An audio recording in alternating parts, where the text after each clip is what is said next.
반갑습니다. 좋은습관연구소 운영자 이승현입니다. 오늘은 10줄 책 읽기, 오랜만에 10줄 책 읽기 자본주의라는 책을 하도록 하겠습니다. 이 책 아마 베스트셀러라서 많이들 보셨을 것 같아요.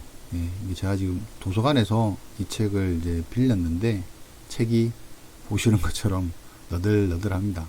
워낙 많은 분들이 읽었다는 뜻이겠죠. 이 책을 제가 최근에 이제 다시 예전에 한번 읽었었는데 다시 이제 읽게 된 계기가 한 달 한 권 경제 공부를 하는 작은 독서방이 하나 있습니다. 카카오톡으로 독서 인증을 서로 하고 있는 방인데요. 그 방에서 이 책을 이제 최근에 읽기로 했습니다. 그래서 제가 이번에 읽으면서 책 전체에 대한 내용들을 10줄 책 읽기로 이렇게 정리를 좀 해보려고 했어요. 그랬더니 분량이 좀 많아서 챕터별로 조금은 자세하게 이 책 읽기를 한번 해보았습니다. 그래서 책이 자본주의라는 자본주의가 어떻게 만들어졌는지, 자본주의가 운영되는 기본 원리가 뭔지, 자본주의 하에서 우리 개인들은 어떤 소비를 하고 있는지, 뭐 쇼핑은 어떻게 하고 있는지, 그것들이 올바른지 바른지 이런 것들도 얘기하고 있고요. 그 다음에 지금의 자본주의의 문제점 등도 책은 얘기하고 있습니다. 그래서 각 파트별로 워낙 다른 주제들을 담고 있다 보니까 이거를 이 한 권을 전체 10줄로 이렇게 정리하는 게 조금 어려워서 이제 챕터별로 정리를 해보았습니다. 책 분량도 많고 워낙 중요한 내용이 많은 터라 챕터별로 먼저 책 읽기를 해보았습니다. 자, 첫 번째 챕터, 돈은 빚이다. 자본주의 시스템에서는 물가가 절대 내려가지 않는다. 그 이유는 자본주의가 계속 굴러가기 위해서는 돈의 양이 계속 증가해야 되기 때문이다. 그러니까 돈이 계속 돌기 때문에 물가가 절대 내려갈 수 없다라는 거죠. 물론 간혹 물가가 내려가는 경우도 있지만 가만히 생각해 보면은 우리가 뭐 우스갯소리로 그런 얘기 하잖아요. 예전에 짜장면 값이 300원이었는데 어느 날 1,500원이 되고 지금은 뭐 5,000원, 6,000원이죠. 5,000원 정도 하나요? 이런 것처럼 한번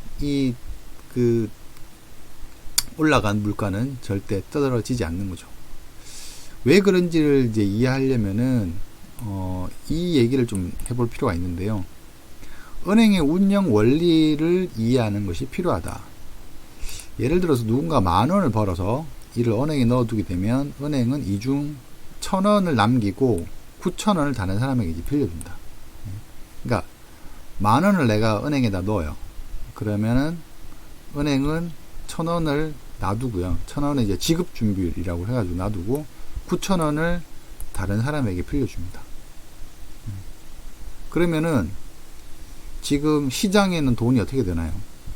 10,000원을 넣은 사람은 자기의 자산이 10,000원이 있는 거죠. 그리고 또 그 10,000원 중에 일부를 빌린 사람, 9,000원을 빌린 사람은 빌린 돈 9,000원이 있는 거죠. 그러면은 우리가 장부상으로는 19,000원이 존재를 하는 거죠. 그 사람들은 19,000원을 이제 소비를 할 수 있게 되는 겁니다. 그러니까 나는 지금 10,000원이 은행에 있기 때문에 오늘 뭔가를 해도 돼. 또 아까 얘기했던 다른 빌려간 사람은 내가 지금 돈을 9,000원을 빌렸기 때문에 뭐 내가 필요한 짜장면을 사 먹을 수 있어. 이게 된다라는 거죠. 그러면 한번 가만히 생각해 보면은 아니 그러면은 이 10,000원을 빌려준 사람이 돈을 10,000원을 찾아야 되는데 이 9,000원을 빌려간 사람이 돈을 갚지 않으면 이 사람을 돈을 되찾지 못하는 거 아니냐. 맞는 얘기죠.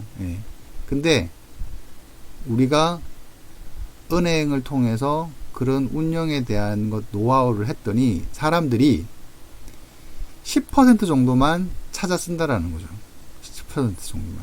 그러니까 많은 사람들은 일단 은행에 넣어두고는 금방 찾다기보다는 필요할 때 한 번씩 찾지 그거를 뭐 계속 넣었다 뺐다 이렇게 하지 않는다라는 거죠. 그걸 사람들이, 이 은행원들이 그걸 이제 발견하게 된 거예요. 그 원리를. 아, 사람들이 항상 10,000원을 예금을 하고 예금을 하는데, 그래서 100만원이 쌓였는데, 그 중에 당장 찾아서 쓰는 사람은 얼마 안 되더라는 거죠. 얼마 안 되더라. 한 10% 정도밖에 안 되더라는 거죠. 그러니까 그게 이제 지급 준비율로 은행은 항상 준비하고 있는 거죠. 언제든지 찾아오면 돈을 찾겠다고 나서면 바로 이렇게 빼줄 수 있는. 근데 그런 사람이 10만원씩 저축한다고 했을 때 100만원이 은행이 가지고 있다면은 한 명 정도밖에 안 된다는 거죠. 한 명. 그러니까 나머지 9명에 해당되는 90만원은 다른 사람에게 빌려준다는 거예요. 근데 만약에 사람들이 은행에 넣어놓는 게 불안해, 돈을 막 좀 불안해서 찾아야 될 것 같다고 하면은 그 은행은 파산하게 되죠. 왜냐? 실제로 자기 가지고 있는 돈 없거든. 이미 다 빌려줬으니까. 이게 은행의 기본 원리입니다. 그러니까 돈이, 보세요.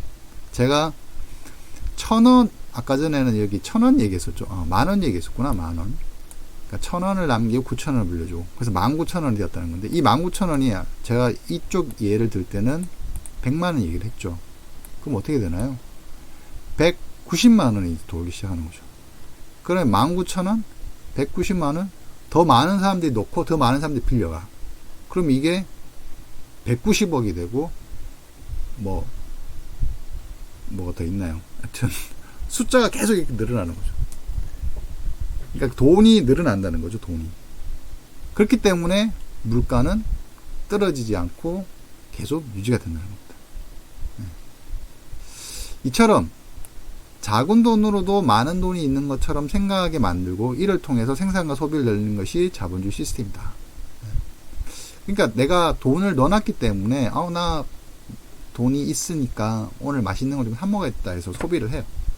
그리고 누군가는 그 넣어놓은 돈을 빌리죠. 그 빌린 사람은 빌려서 이번에 이 돈을 빌려서 짜장면집을 차려야지 해서 이제 생산을 또 하게 됩니다. 그걸 또 사람들이 사 먹고요. 그러니까 일종의 선순환이 되는 거죠. 10,000원에서 시작한 돈이 19,000원이라는 선순환이 되는 거죠. 그래서 이 선순환이 점점 이렇게 요만하던 선순환이 이만큼 이렇게 커지는 것이 바로 자본주의 시스템이고, 더 많은 생산과 더 많은 소비를 촉진하게 되는 거겠죠. 그러면은 더 많은 생산과 소비를 하게 되면 결국 더 많은 사람이 어떻게 보면은 자본주의가 주는 혜택을 누리게 되는 겁니다. 물론 그 혜택을 특정 한두 사람에게 몰려서 가는 어떤 문제점은 자본주의 문제점이긴 하지만, 그동안 우리가 자본주의 시스템이 계속 발전하고 우리 이 세계에, 우리 사회뿐만 아니라 전 세계에 뿌리내릴 수 있었던 거는 이 자본주의라는 이 선순환을 통해서 배가 고픈 사람들이 밥을 먹을 수 있게 되었고, 차가 없던 사람들이 차를 타게 되었다라는 거죠. 그러니까 우리가 경제 발전을 해야 한다, 몇 프로 성장을 해야 된다라는 걸 계속 중요하게 얘기하는 이유가 뭐냐면, 성장을 한다는 의미는 선순환의 이 사이클이 커진다는 의미거든요. 사이클이 커진다는 의미는 더 많은 사람에게 혜택을 줄 수 있다라고 논리적으로는 본다라는 거죠. 물론 다시 한번 얘기하지만 그게 특정 개인에게 몰려가고 소외되는 사람이 있으면 문제가 되겠죠. 그게 이제 자본주의의 문제이긴 한데, 여튼 간에 이론적으로만 보면은 선순환이 커지면 커질수록 더 많은 사람이 혜택을 본다. 그리고 실제로 우리나라 같은 경우도 과거에 못 살던 시절에서 지금 우리가 좀 잘 살잖아요. 그렇게 된 이유도 역시 그 선순환이 계속 되었기 때문에 그렇다고 보시는 거죠. 그래서 사람들은 돈을 계속 넣어야 되고요. 돈을 넣어야 되고, 은행에다가. 그 다음에 또 다른 사람들은 계속 은행에서 돈을 빌려서 뭔가를 생산을 해야 됩니다. 그래서 만약에 사람들이 동시에 돈을 다 갖게 되면 자본주의 시스템은 멈춰요. 그래서 은행은 끊임없이 대출을 유도를 하죠. 뭔가 빌려서 뭔가를 해라, 빌려서 뭔가를 해라. 역시 사람들도 더 잘 살고 싶고 남들보다 뭐 더 좋은 차를 타고 싶기 때문에 더 열심히 일하려고 하고 더 많은 것을 소비하려고 하고 그래서 더 저축을 하고 또는 누군가가 저축한 돈을 빌려서 뭔가를 또 이렇게 사업을 하려고 하고 이런 것들이 계속 일어나는 거죠. 그래서 저는 이제 이 부분을 읽다 보니까 이게 은행이 가만히 앉아서 돈을 버는구나. 자본주의가 있는 한 은행은 절대 사라지지 않겠구나. 사업이 망할 수는 있겠지만 은행은 절대 망하지 않겠구나라는 생각을 이제 하게 됐습니다. 그래서 이처럼 경제성장이라는 측면에서 적절한 돈의 유통은 반드시 필요하다. 물론 여기서 이제 정부의 역할이 필요한데 많은 사람들이 자신의 능력 이상으로 돈을 빌려서 파산을 하게 되면 안 되기 때문에 적절한 규제를 통해서 돈을 빌리고 돈을 갚는 활동을 이제 조정을 하죠. 그게 이제 정부 입장에서는 이자율이라는 거 가지고 이자율을 올렸다가 내렸다가 해서 사람들이 더 많이 빌리게끔도 하고 또는 적게 빌리게끔 하는 식으로 해서 사회에 돈이 도는 이 사이클의 크기를 이제 조정을 하는 거죠. 근데 이게 간혹 실패할 때가 있습니다. 그게 바로 우리가 이제 경제위기 상황이라는 건데 미국의 서브프라임 모기지 사건이라고 많이 들어보셨을 거예요.